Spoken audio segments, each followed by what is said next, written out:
When a car begins to move at night, something very quiet happens inside the mind. Not all at once, not dramatically, just a small, almost unnoticeable shift. You might be sitting by the window, your head leaning slightly to one side, watching lights stretch and soften as they pass. The road doesn't demand anything from you. The world outside keeps moving forward, but you don't have to. You're being carried gently, steadily, without needing to decide where to go next. And somehow, without effort, your thoughts begin to loosen.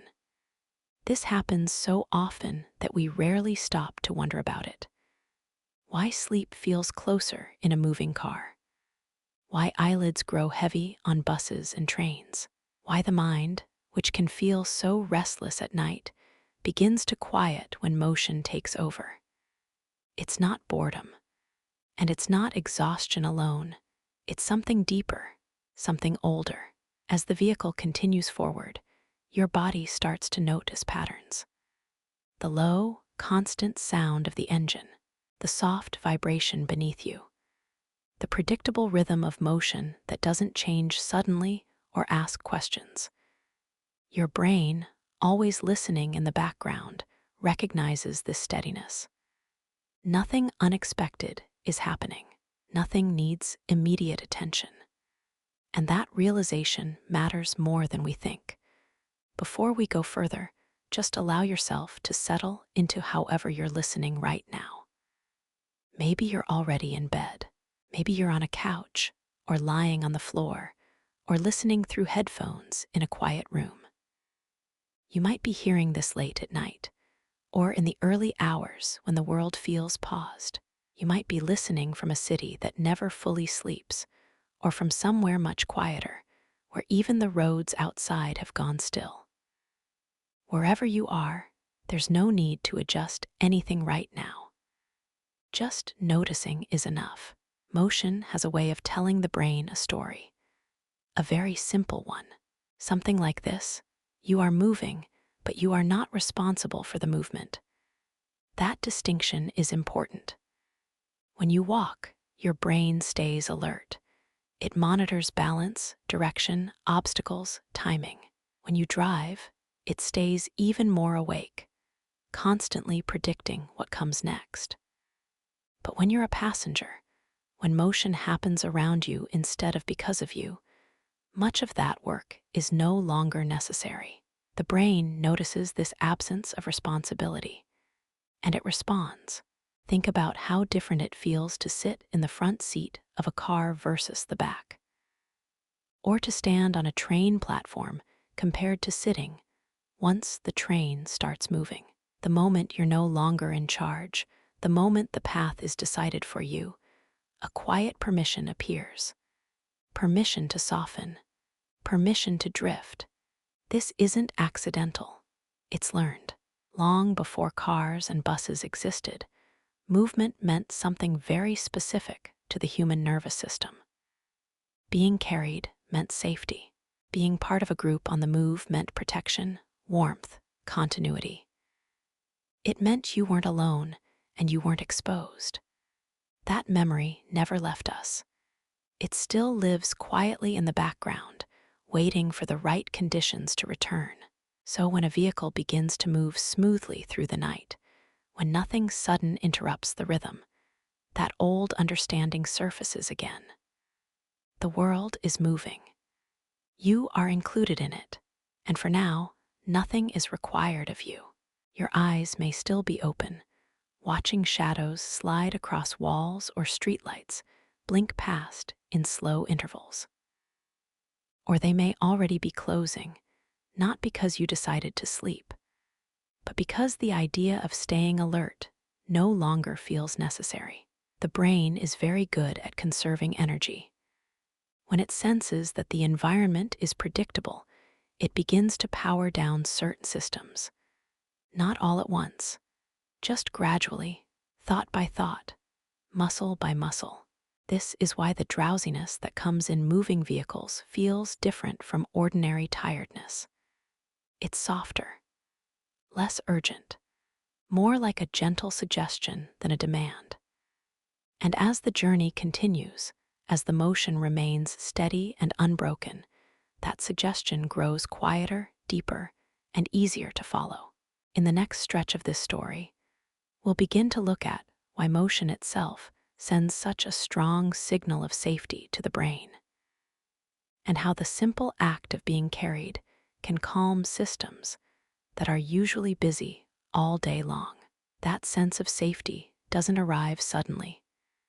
It unfolds the way night does, slowly, almost politely, without asking for attention. The brain is constantly asking one quiet question in the background. Am I safe right now? Most of the time, we don't hear this question. It doesn't speak in words. It speaks through tension, alertness, scanning, and readiness. When the answer feels uncertain, the mind stays awake, even when the body is tired. Motion, especially smooth and predictable motion, changes the answer. When you're inside a moving vehicle, your surroundings begin to behave in a very specific way. The environment moves past you instead of toward you. Nothing approaches suddenly. Nothing demands a reaction. The road unfolds ahead, but it does so at a pace the brain can easily predict. Predictability is one of the strongest signals of safety the nervous system knows. Think about how unsettling it feels when movement is irregular. Sudden stops, sharp turns, jerky motion. The body tenses immediately. Muscles tighten. Thoughts sharpen. Attention snaps back into focus. But when movement is steady, when acceleration and sound remain consistent, the opposite happens. The nervous system relaxes its grip. This response didn't begin with modern transportation. It goes much further back, to a time when movement usually meant traveling together. Humans rarely moved alone. Migration, hunting, and long walks happened in groups. To be carried along with others, matching their pace, meant you were protected from behind and ahead. Being carried meant you weren't exposed. Even earlier than that, movement meant something even more personal. It meant being held, being rocked, being carried before you could walk or understand direction. The human brain learns very early that rhythmic motion often comes with care. That association never fully disappears. So when an adult sits on a bus late at night or leans into a car seat on a long drive, that old pattern quietly reactivates. The body recognizes the rhythm, the sound, the gentle sway, and it remembers a time when movement meant someone else was watching over the path. You don't need to consciously think this for it to work. The brain handles it for you. This is why being a passenger feels different from being in control. When you're driving, the brain stays in charge of prediction and correction. It measures distances. It anticipates lights, turns, and other vehicles. But when you're not responsible for those decisions, much of that work fades into the background. The brain notices the absence of responsibility before you do. Without tasks to solve, it begins to shift into a different mode. One that prioritizes conservation instead of vigilance. One that allows attention to soften instead of sharpen. You might notice this in small ways. Your breathing becomes slower without effort. Your shoulders drop slightly. Thoughts that felt loud just minutes ago start to drift, not because they were resolved, but because they no longer feel urgent. The road keeps moving. The vehicle keeps carrying you, and the brain receives the same message again and again. Nothing needs you right now. This repetition matters. Safety isn't established through a single moment. It's established through consistency. Each passing minute of smooth motion reinforces the same conclusion. The environment is stable. The direction is set. The outcome does not require constant monitoring. Over time, The nervous system begins to trust this, and trust is what allows rest to begin. As this sense of safety settles in, deeper systems inside the body start to respond. Systems that don't care about scenery or destinations, but only about balance, rhythm, and internal signals.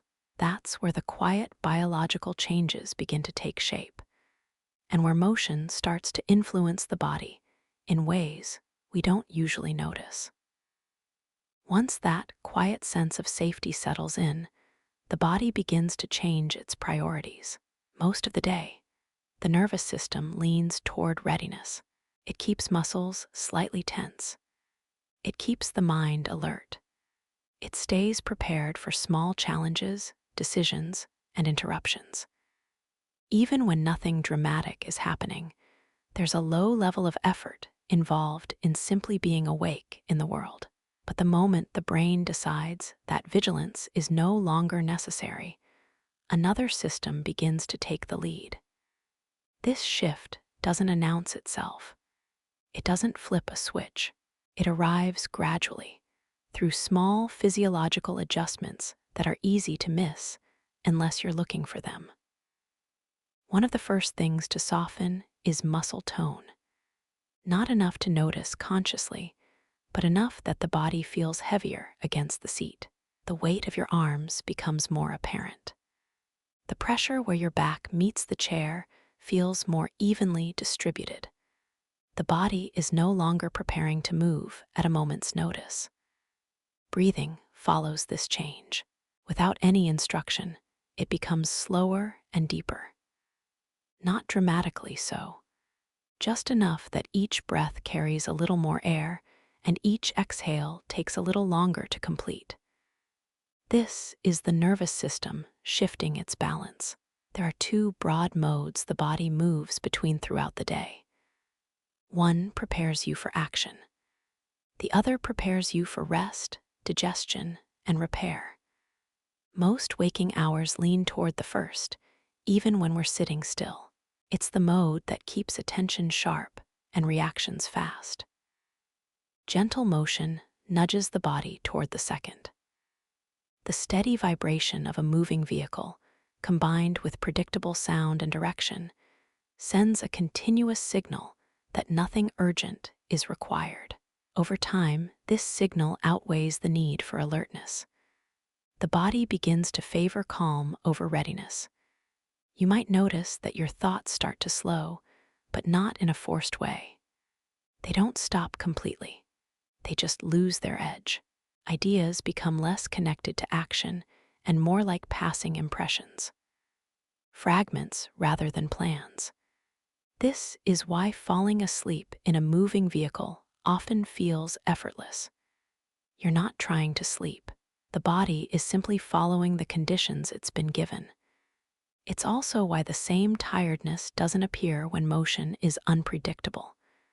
Stop-and-go traffic, sudden braking, sharp turns. These disrupt the signal of safety. The nervous system has to stay partially engaged, ready to respond if needed. But when the motion is smooth and continuous, the body receives permission to let go. There's an interesting contrast here between being inside the vehicle and being outside of it. Standing near a road at night, watching cars pass, doesn't produce the same drowsiness. The sound is sharper. The movement is abrupt. The body remains an observer, not a participant. Inside the vehicle, you're enclosed. The sound is muffled. The movement is shared. Your body becomes part of the motion rather than something reacting to it. This distinction matters. The nervous system responds not just to what's happening, but to how involved it feels. Being carried along removes the need to constantly evaluate and adjust. The body settles into a passive role, which is precisely the role it needs to rest. As this calming influence deepens, another system begins to play a quiet role in the background, one that has less to do with muscles or breathing, and more to do with balance, orientation, and how the brain understands motion itself. Inside your head, tucked away where you never feel it working, there is a system whose entire job is to understand motion. It doesn't think in words. It doesn't care about destinations. It simply listens to movement. This system tells your brain whether you are upright or lying down, whether you are still or moving, whether the world around you is shifting gently or changing suddenly. Most of the time, you never notice it at all. It does its work quietly, without asking for attention. But when you are in a moving vehicle, this system becomes especially important. As the car glides forward, or the train hums steadily along its track, tiny structures deep inside the inner ear begin to register that motion. They sense acceleration, direction, and rhythm, not sharply, not urgently, but continuously, like a background awareness that never switches off. What matters here is not motion itself, but the quality of that motion. Smooth, predictable movement is easy for the brain to process. Once it understands the pattern, it no longer needs to check for surprises. The information becomes familiar, almost boring in the best possible way. And when the brain is no longer surprised, it relaxes. This is one reason rocking has such a powerful calming effect, even in adults. Long before language, before memory, as we usually think of it, the human nervous system learned to associate gentle, repetitive motion with safety and care. Being rocked meant being held, being carried, being protected from sudden harm. That lesson was learned early, and it was learned deeply. So when the inner ear senses a familiar rhythm, when movement repeats without change, the brain recognizes the pattern instantly. It doesn't need to analyze it again and again. It files the sensation away as safe, predictable, and non-threatening. The result is subtle but powerful. Attention loosens its grip on the body. Muscles remain relaxed instead of braced. The mind stops scanning for changes that might never come. You may still hear the engine, still feel the road, still sense the forward motion, but none of it demands interpretation. It's just there. This is why the same distance can feel exhausting when walked, yet soothing when traveled as a passenger. Walking requires constant recalibration. Every step changes balance. Every surface asks for adjustment. But sitting inside a vehicle removes that responsibility. The motion is absorbed by the machine, and your body is allowed to simply experience it. Over time, this repeated signal of predictable movement becomes almost hypnotic. Not in a dramatic sense, but in a way that gently narrows awareness. The world outside continues to move, but your involvement with it decreases. You might notice your head resting more fully against the seat, your jaw unclenching without you realizing it had tightened, your eyes blinking more slowly, then staying closed a moment longer each time. The brain is no longer trying to orient you to the world. It trusts the motion to carry you. And when orientation becomes unnecessary, when balance and direction are handled automatically, the mind is free to drift inward. This is the space where thoughts begin to blur at the edges, where memory and sensation blend, and where the boundary between wakefulness and sleep grows softer with each passing mile. As the body settles into this steady rhythm, something subtle happens to attention. During most waking hours, attention is constantly pulled outward. Screens, sounds, conversations, and decisions all compete for it. Even in quiet moments, the mind often creates its own demands, replaying conversations, planning tomorrow, revisiting the past. Attention rarely rests on one thing for very long.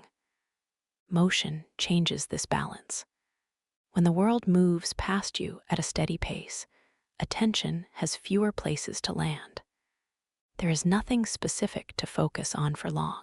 The scenery slides by without asking to be examined. Lights appear and disappear before the mind can attach meaning to them. Sounds remain consistent instead of sharp. The brain notices this absence of demands. Without anything urgent to track, attention begins to soften. It doesn't disappear. It simply becomes less pointed. Instead of jumping from thought to thought, it drifts, following sensation rather than intention. This is why looking out the window of a moving vehicle can feel strangely absorbing without being engaging. You're watching, but you're not analyzing. You're aware, but you're not involved. The mind slips into a mode that feels somewhere between observation and dreaming.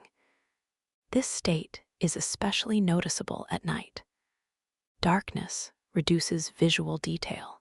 The world outside becomes simpler. Shapes lose their edges. Colors fade. What remains are patterns of movement and light, repeating at intervals that the brain quickly learns to expect. Streetlights pass in steady rhythm. Reflections glide across glass. The interior of the vehicle stays dim and constant. Attention has nowhere to attach itself firmly, so it loosens its grip altogether. When attention relaxes, thoughts change their behavior. They stop arriving in full sentences. They become fragments, images, half-formed ideas that drift in and out without resolution. This is not because the mind is failing. It's because it's no longer being asked to organize experience into action. This shift is deeply connected to sleep. Falling asleep is not about shutting thoughts off. It's about letting them lose their urgency. Motion helps by giving the brain something gentle and continuous to rest on, without requiring response or judgment. You might notice that worries feel less heavy in this state, not because they've been solved, but because they feel distant. They belong to a world that requires action, and right now, action is not required. The vehicle keeps moving. The environment remains stable. Attention continues to drift. This is also why motion can quiet rumination so effectively. Rumination feeds on stillness combined with responsibility. When nothing is happening, but decisions remain unresolved, the mind loops. Motion interrupts this pattern. It provides change without effort, progression without demand. The brain follows the movement instead of chasing its own thoughts. As attention becomes less focused and more diffuse, the boundary between inner and outer experience begins to blur. Sensations merge with memory. Sound blends with imagery. The mind no longer distinguishes sharply between what it's perceiving and what it's imagining. This softening is not the end of awareness. It's a transition. A gentle slide away from effort and toward a quieter form of presence, where control becomes less important than continuity. And in that space, another realization begins to take shape.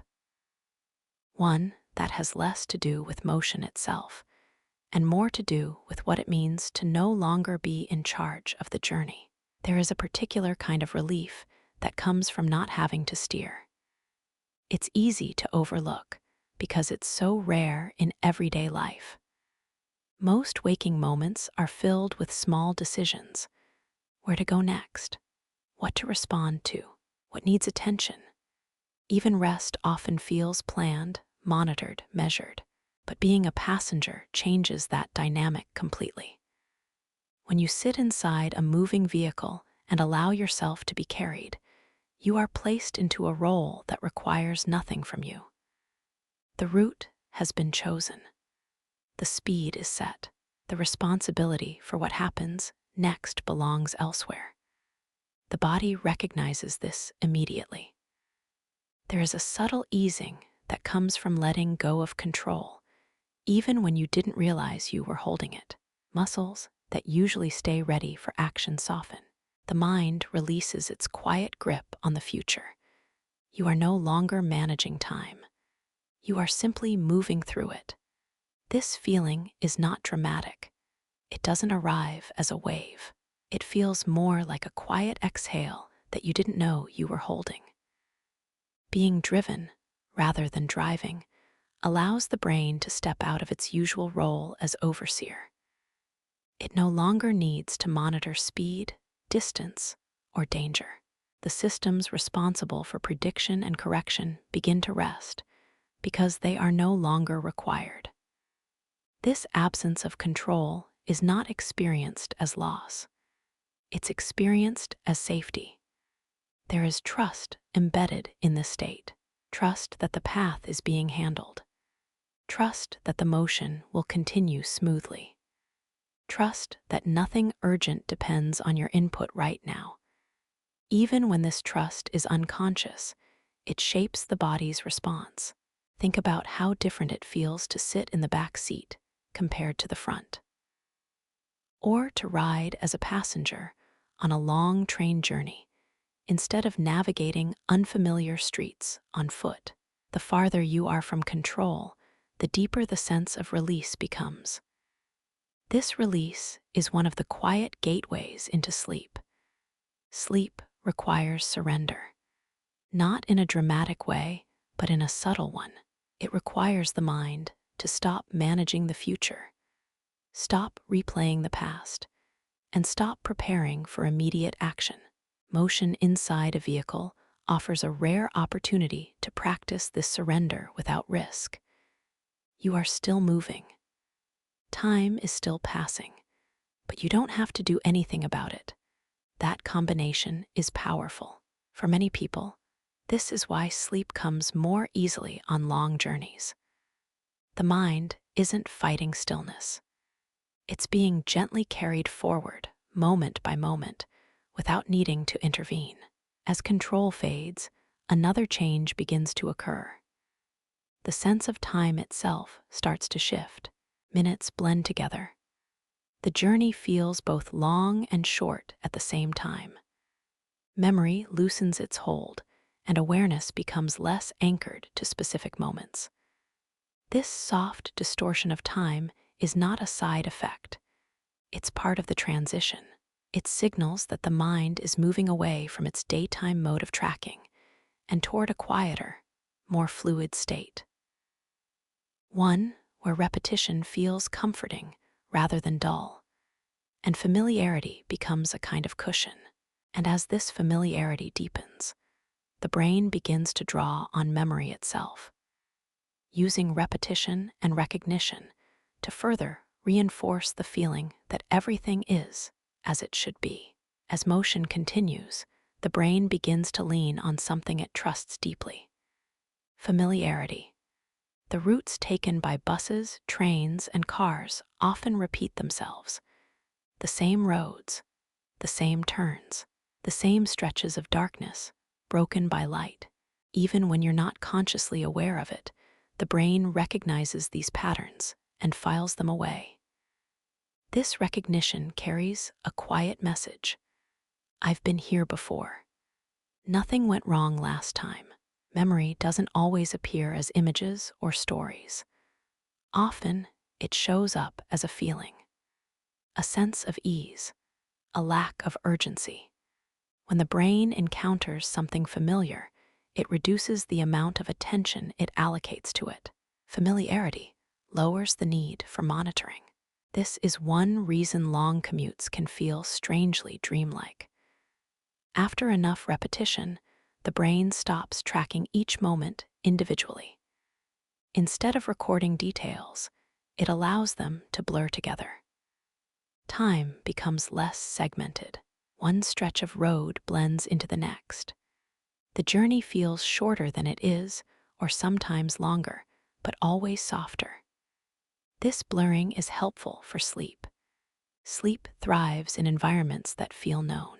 The brain relaxes when it can predict what comes next, even in small ways.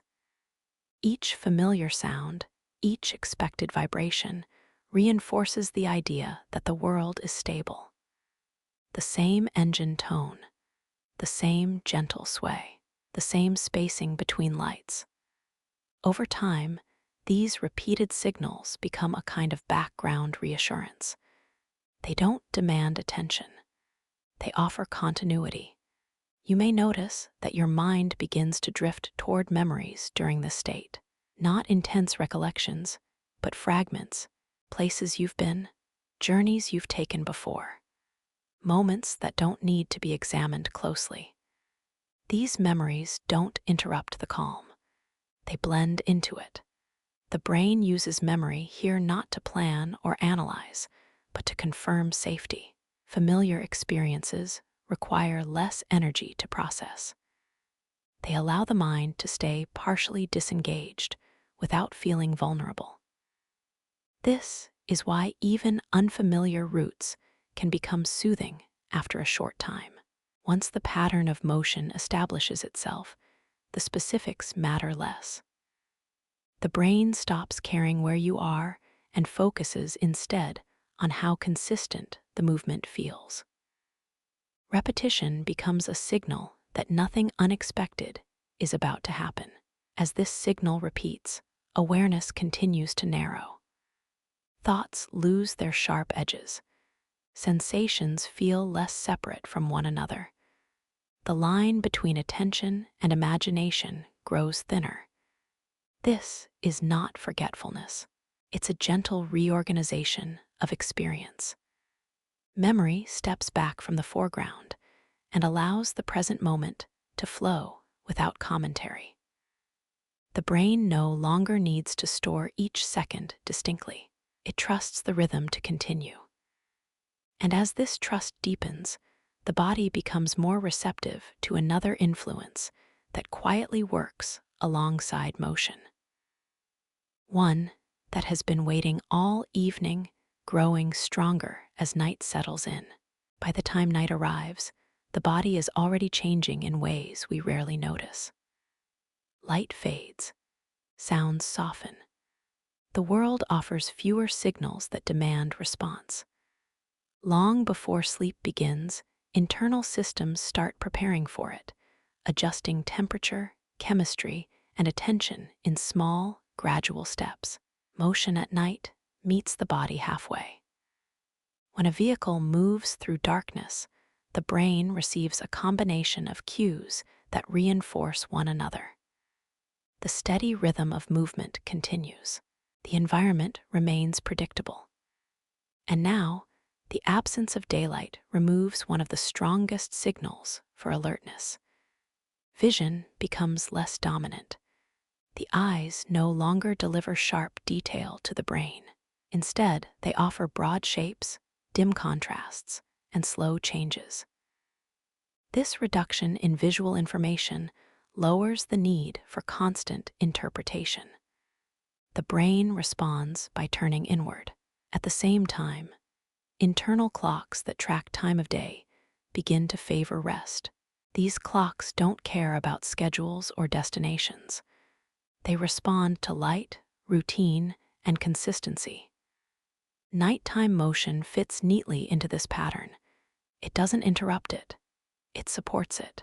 This is why the same journey can feel different depending on the hour. A bus ride in the middle of the day keeps the mind engaged. There's color, noise, and activity everywhere. The brain stays alert because the environment asks it to, but the same ride at night feels heavier, slower, and quieter. The body is already inclined toward rest, and motion simply carries it further in that direction. The sense of time begins to stretch. Minutes feel longer, but also less defined. The brain stops marking them clearly. Instead of tracking each moment, it allows them to pass without being counted. This shift is subtle, but it's one of the clearest signs that sleep is approaching. You may notice that thoughts begin to lose their sequence. Ideas don't lead cleanly from one to the next. They drift, overlap, and fade before they reach conclusions. The mind is no longer interested in progress. It's interested in continuity. Motion helps maintain that continuity. The vehicle keeps moving forward at the same pace. There are no surprises, no decisions, just the steady unfolding of distance. This constancy reassures the body that it can continue its transition without interruption. The warmth of the seat, the low, constant sound around you, the darkness outside, all of these elements work together, not to force sleep, but to remove obstacles to it. The body doesn't need to be convinced. It simply needs to be undisturbed. As night deepens and motion continues, the distinction between traveling and resting begins to blur. You are moving through space, but the body is preparing to stop. Awareness becomes softer, less anchored to the present moment. In this space, sleep no longer feels like something you have to reach. It feels like something that's already nearby, waiting quietly as the journey carries on. As the journey continues, the movement itself begins to fade into the background. You are still being carried forward, but the sensation of traveling no longer stands out. It has become part of the environment, like the quiet hum of electricity in a room or the distant sound of wind outside, present but no longer demanding attention. At this point, the brain no longer treats motion as something to monitor. It treats it as something to trust. This trust allows awareness to widen and soften at the same time. Thoughts don't disappear, but they lose their shape. They no longer arrive with urgency or direction. They come and go the way reflections slide across a window, visible for a moment, then gone. The sense of self becomes lighter here. You are not planning. You are not remembering intensely. You are not anticipating what comes next. You are simply moving through time, carried by a rhythm that does not require your participation. In a way, this is one of the few moments in modern life that closely resembles how humans once experienced long stretches of existence, movement without decision, progress without pressure, being part of something larger that unfolds on its own. Long before engines and roads, humans experienced this kind of rhythm through walking migrations, rocking waters, and the steady passage of days marked by light and dark. Motion and rest were not opposites then. They flowed into one another naturally. That memory still lives quietly in the body. So when a vehicle carries you through the night and your mind begins to drift, it's not escaping. It's returning to a familiar pattern, one where the world moves steadily and you are allowed to let go. There is nothing to solve in this moment, nothing to improve, nothing to finish. The road continues whether you are awake or asleep. The distance shortens without your involvement. The night unfolds at its own pace, and as the motion remains gentle and unchanged, awareness can rest wherever it chooses. On sound, on darkness, on nothing in particular. Sleep, when it comes, does not interrupt the journey. It simply joins it, and the movement carries on, quietly, steadily, doing what it has been doing all along.